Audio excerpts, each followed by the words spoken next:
পাঁচটি আপিল শুনানি হবে টোটাল। এর মধ্যে 3টি আপিল শুনানি হয়েছে আর 2টি মধ্যাহ্নভোজের বিরতির পরে হবে। এর মধ্যে মোহাম্মদ জাহাঙ্গীর আলম, সুনামগঞ্জ 5, ওনার ভূমিকর বকেয়া ছিল দীর্ঘদিন ধরেই, এই জন্য মাননীয় ট্রাইব্যুনাল এটা গ্রহণ করেনি। আমরা আরপিওর একটি সেকশনের ব্যাখ্যা চাচ্ছিলাম যেখানে ভূমিকরের বকেয়া সুস্পষ্টভাবে বলা নেই, অন্যান্য সেবা বলা আছে। আমার দৃঢ় বিশ্বাস উচ্চ আদালতে উনি ন্যায় বিচার পাবেন। এস এম আব্দুল মান্নান, মানিকগঞ্জ 4, উনি একটি কোম্পানির ব্যক্তিগত জিম্মাদার ছিলেন, প্রিন্সিপাল বড়োয়ার না। ব্যক্তিগত বড়োয়ার থাকার কারণে ওনার সিআইবিতে নাম ছিল। আমরা অনেক এক্সটেন্সিভ হিয়ারিং করেছি, ট্রাইব্যুনালও এনসিএস হিয়ারিং করেছে, কিন্তু ট্রাইব্যুনাল একটা ভিউ নিয়েছে যে জিম্মাদার হলেও তিনি বকেয়া পাওনাদার হবেন, দেনাদার হবেন। ওনার আপিলটাও ট্রাইব্যুনাল আজকে নামঞ্জুর করেছে। মোহাম্মদ মামনুর রহিম, ওনার একটা খুব বিব্রতকর পরিস্থিতি হয়েছিলেন। উনি পল্লী বিদ্যুতের গ্রাহক না, কিন্তু ওনাকে বকেয়া দেখিয়ে ওনার মনোনয়নটা বাতিল হয়ে গিয়েছিল। তো আজকে যখন আমরা দেখালাম উনি পল্লী বিদ্যুতের গ্রাহক না, মাননীয় ট্রাইব্যুনাল ওনার আপিলটা মঞ্জুর করেছেন। তো এখন পর্যন্ত আমাদের প্রথম দিনে প্রায় 12টি, পরের দিন 6টি এবং আজকে একটি, এখন পর্যন্ত 19টি আপিল আমাদের মঞ্জুর হয়েছে। 19 জন প্রার্থিতা পেয়েছেন। আমার দৃঢ় বিশ্বাস আজকে আরো 2 জনও পাবেন। তো এই প্রেক্ষাপটে আমি বলতে চাই, ট্রাইব্যুনাল ন্যায় বিচারের জন্য সর্বোচ্চ চেষ্টা করছে।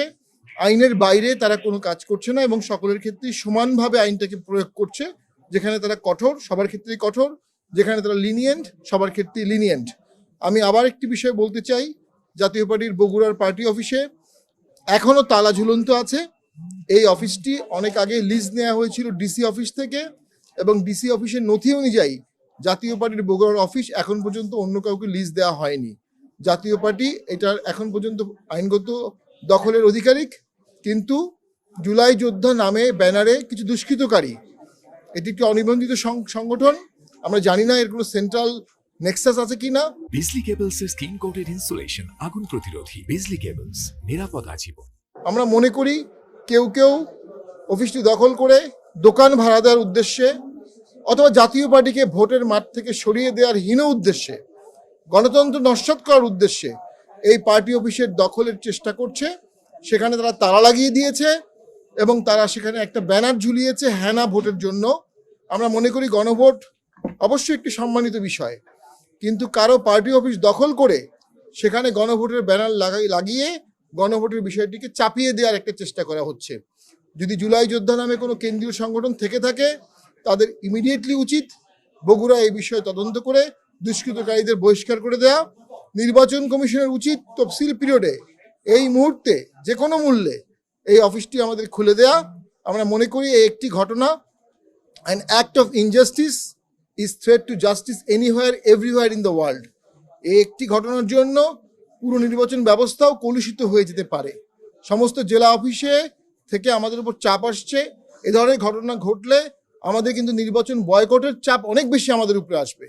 তো রাষ্ট্র, সরকার, নির্বাচন কমিশনকে দেখাতে হবে যে যেসব দল নির্বাচনে অংশগ্রহণ করছে তারা এবং তাদের প্রার্থীদের এবং তাদের জানমাল এবং সম্পদের সুরক্ষা দিতে এই রাষ্ট্র সক্ষম। যদি এই রাষ্ট্র এই সক্ষম না হয়, অক্ষম রাষ্ট্র সুষ্ঠু ভোট করতে পারবে না। তারা অবশ্যই লাঙ্গল প্রতীক নিয়েই মনোনয়ন নিয়েছে, লাঙ্গল প্রতীক নিয়েই জমা দিয়েছে এবং লাঙ্গল প্রতীক নিয়েই তাদের মনোনয়ন গৃহীত হয়েছে। এখন তাদেরকে একটি ব্যালট কেটে রিটার্নিং কর্মকর্তা হাতে তুলে দিবেন, এটা জাস্ট এ মেয়ার ফর্মালিটিস।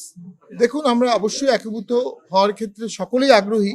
এই বিষয়টি আমরা প্রেসিডিয়ামে আলোচনা করব, জেলা সভাপতিদের আলোচনা করব। তৃণমূল এবং প্রেসিডিয়াম যদি আমাদেরকে এক হওয়ার অনুমতি দেয়, যদি তাদের এক হওয়ার উৎসাহ থাকে, আমরা অবশ্যই এক হওয়ার জন্য চেষ্টা করব। আজকে এখন পর্যন্ত 1 জন হয়েছে, আরো 2 জনের হিয়ারিং আছে। আমরা টোটাল, আমাদের এখনো সঠিক ডাটাটা পাইনি, তবে আমার ধারণা 40 থেকে 45 জন বাতিল হয়েছিল। আমরা আবেদন করেছি প্রায় 30 জনের মতো।